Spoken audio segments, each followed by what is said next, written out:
Zanzibar, an island territory of Tanzania off the east coast of Africa, has a population of approximately 900,000 people.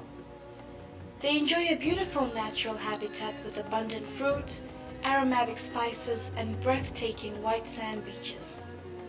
They have a rich cultural heritage linked to Africa, the Middle East, and Europe.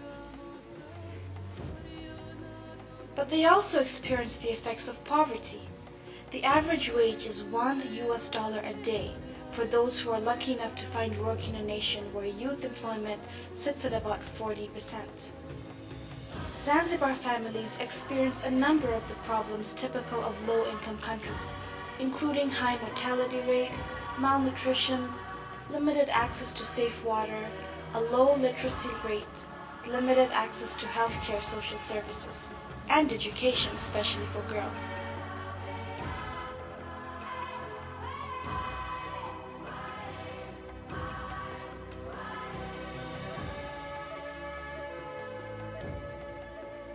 Many young people seek to improve their chances for a productive and fulfilling life in this environment. But they're held back by a weak education system with underprepared teachers and overcrowded classrooms. Few progress beyond Form 2, which is completed in 10 years of study, the highest level for which there is government funding and universal access.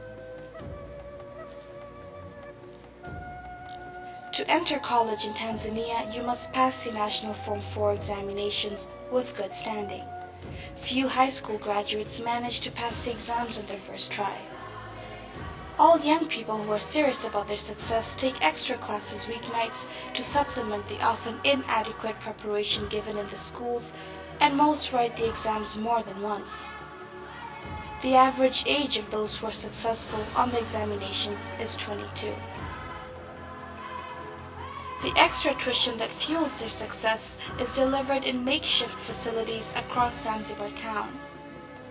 Most of the tuition is provided by young people who have themselves just recently managed to pass the national exams and who want to help others to become successful. Participants must pay a fee for this service, though, to cover the rent and electricity for the venue.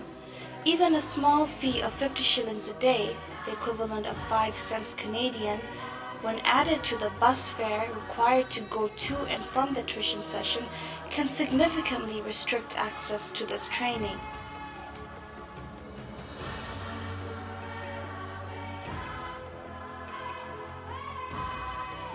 In one typical neighborhood known as Kiembe-Samaki, a group of inspiring and committed young people are working to break down some of the barriers that prevent hardworking and ambitious boys and girls from receiving the education they require. Having struggled themselves to acquire education in challenging circumstances, they are passionate in their drive to make it easier for others. In addition to volunteering their time to provide after-hours tuition in a facility used as a nursery school in the daytime, this energetic group has also worked for 2 years with a community elder to establish a non-governmental organization that will use education as the means to social development. They have called it the Social Awareness Organization, and their goals are to provide free extra tuition as well as to spur social development in other areas.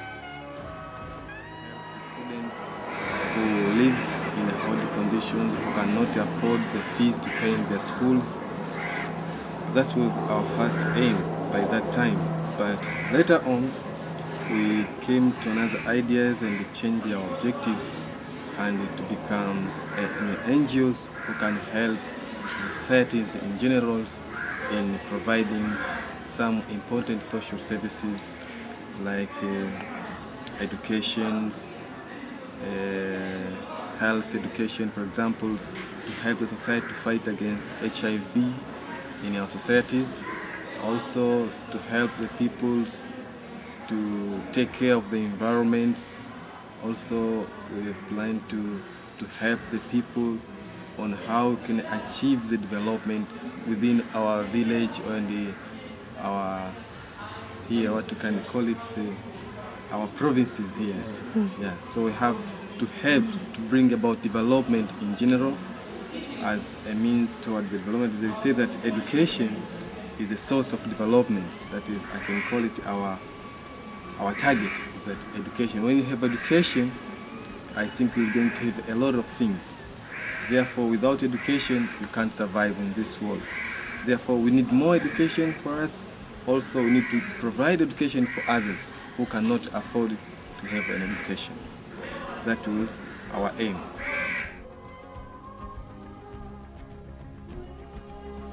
With the help of a lawyer who donated her time, the executive of the new non-governmental organization, or NGO, drafted a constitution in January 2006.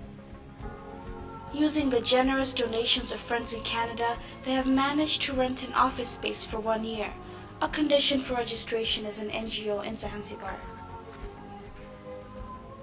But to begin the work of the organization, they still need many things. Started here. We are just starting with providing education, but what is our demand for right now? As my fellows here says, we need support, and this support is concerned with materials of type of teaching. We need furnitures like tables for the students, chairs for the student, because inside, I think you get inside there is no chair, there is no tables. We need books, several books. We need such chemistry books, we need biology books, we need civics books, history books, physics books. For it will assist, it will help us to teach those students. So what are demands for right now in order to proceed this process of providing an education? We need those things, furnitures. We have office here. Nothing inside for right now, but we need furniture for the office, like a table for the office, like a chair for the office, like a cupboard for the office. Also, when we are talking about the class, as you've seen inside, there is an empty.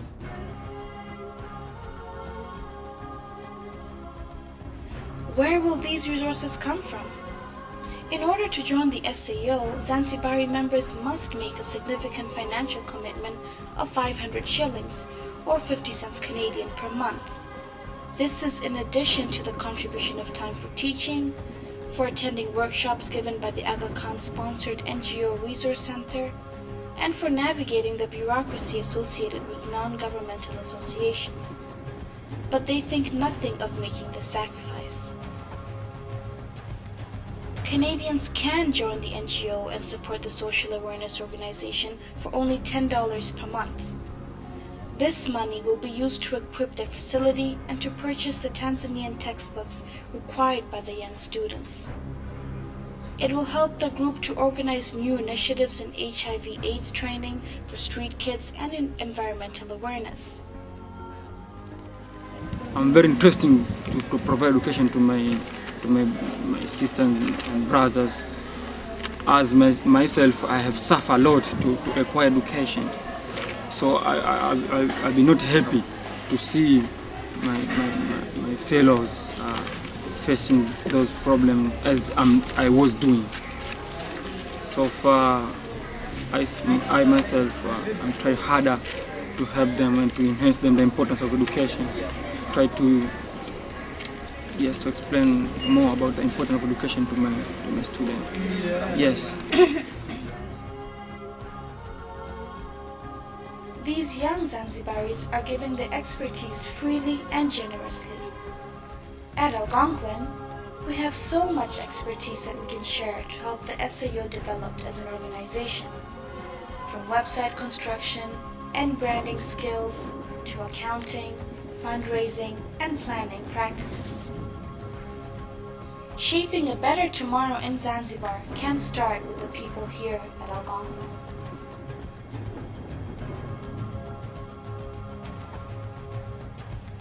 If you'd like to assist the SAO, please contact Linda Cook, Chair of Design Studies. My name is Kairun Abbas, a student from Algonquin College studying script writing.